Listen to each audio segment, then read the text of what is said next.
How is it that this person gets to hurt me and then just move on with their life?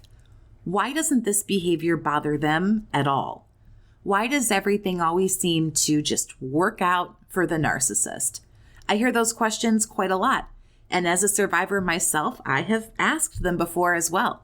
This video is going to answer those questions by giving you a peek into what the life of a narcissist is really like. Number one, they can't be alone. Narcissists always need to have people in their lives. People are heat lamps, essentially, and narcs are the reptile that needs the lamp in order to live. Highly narky people are incapable of regulating their emotions, like the reptile with their body temperature. They need other people to make them feel better about themselves. I'm sure you've even seen it. They need to be constantly complimented, adored, appreciated, in some cases feared, respected, and that can't happen if no one is around. I don't know about you, but this sounds absolutely exhausting to me. To always have to make sure that there's a person around to keep fluffing up your ego because you can't do it on your own. You need another person. That's pretty pathetic, and I certainly don't envy it. Number two, they're riddled with crippling fear. It's not a shock that narcissists are scared of nearly everything. We just went over how they're scared to be alone.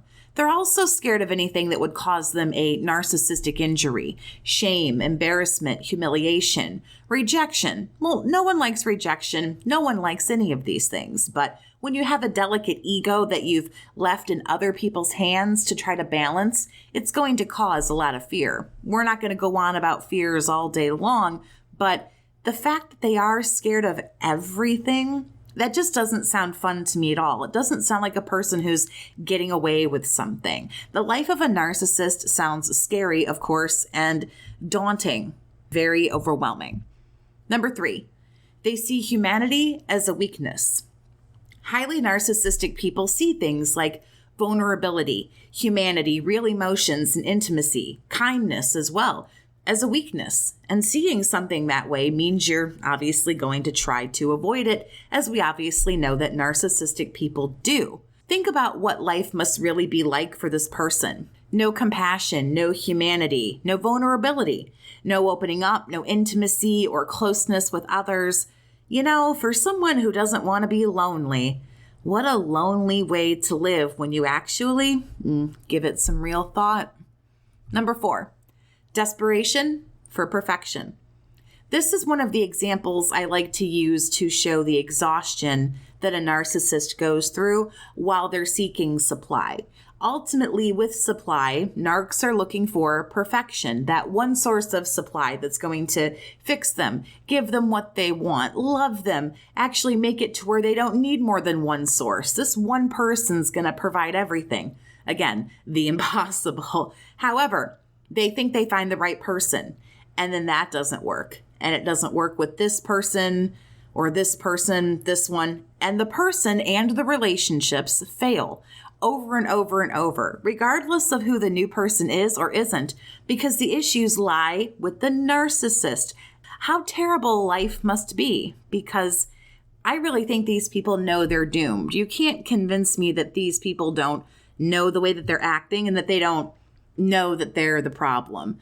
I think they know that what they're dealing with is their own damn fault. But hunting for perfection is exhausting. Look at what they're doing and how they're behaving in order to find whatever the hell it is they're looking for. And honestly, I know it doesn't exist, but I really do wish them luck, because what a long, lonely life of thinking you found something just beyond your reach. If you'd like to talk with me one-on-one, I invite you to chat with me. You can gain skills, clarity, and insight about your situation from a fellow survivor. You can share your experience with me and vent in a safe, judgment-free space.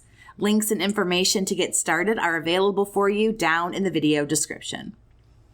Number 5, bad reputations. After a while, every narcissist is going to develop a bad reputation. At the most minimal, rumors are going to fly, and people are going to find out that they're not just rumors, they're true.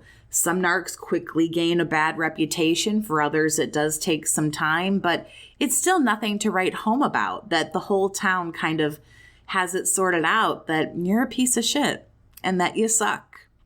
Number 6, addiction. In and of themselves, narcs are addicts. They're addicted to love bombing, drama, fighting, attention, but on top of that, there might be a substance abuse problem, gambling, gaming, shopping addictions, or maybe something else.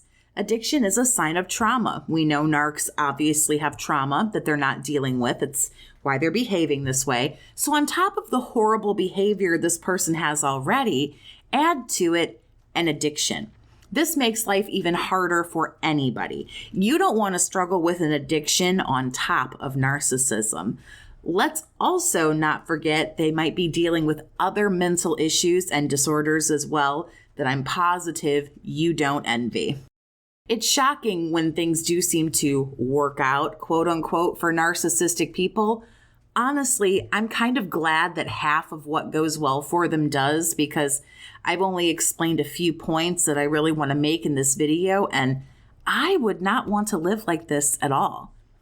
The disappointment, the work and the exhaustion, the lies, the just constant games, and I would not want this kind of life if you paid me. Whatever they seem to get away with, it does not merit having to live a life like this. Not to me anyway. Number 7, legal troubles. Narcs like to think that, rules don't apply to them. That's half of why they act the way they do. Rules? What rules? I make the rules.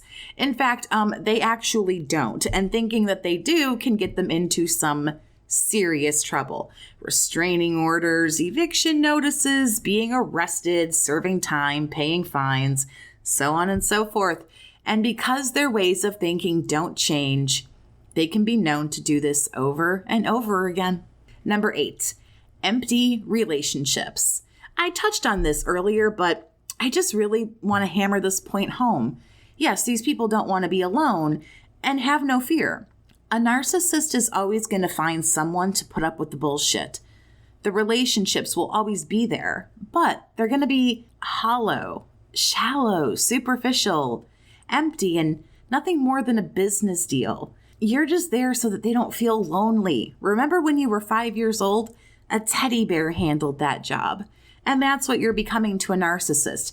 A babysitting, bill-paying teddy bear designed to keep this child company so that they don't throw another hissy fit or have another meltdown.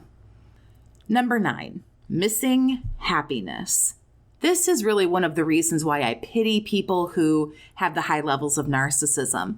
They're never happy. You can give them anything, everything, whatever it is, and they would find a problem with it. Something would be wrong. It would never be enough. Infinity plus 1 would never do it. Narcissists depend on other people to make them happy. Remember, it's your job to entertain them, take care of them, help them, keep their ego boosted, so on and so forth. Your job. So when a person leaves their happiness up to other people, it's never going to go so hot. Putting someone else in charge of your happiness basically guarantees you'll never be happy. Life is what you make it, and happiness is where you find it. And that's true for us, and it's true for super narky people. So how do they just move on with their life? Well, when they have a disorder like narcissism, it's just rolled into the nature of the disorder. These people don't emotionally connect, as I've mentioned throughout the video, so it's easier for them to detach. They were never attached, so they can let go. You're essentially an inanimate object to a highly narky person, very easy to replace. Doesn't this bother them? I've heard that question a lot. I believe that the life of a narcissist does bother them. It's definitely shitty, scary, exhausting, overwhelming, frankly embarrassing. I would be embarrassed to do the stuff that half of these people do. And then making the same mistakes over and over again, I'm sure it does bother them. But we're back to the not admitting the weaknesses unless they can act like a victim. So most of the time, you'll never really hear about it bothering them. It's a disorder. I'm not even sure if they are realizing what they're doing. I'm not sure if they can even help doing it. To a certain degree, they're aware, but again, Disorders of the brain make people do awful things and have no remorse and no attachment. And people like narcs, they move on because they can't afford not to. You weren't perfect. They deem you as bad. So they need to go and find who is. Narcs can't sit around and afford to care. They need to keep moving. They still need supply, whether it works out with you or it doesn't. It's not friendships. It's not romantic relationships. It's not familial relationships. It's business. Thanks so much for listening. Have a great day, survivor, and take care of yourself.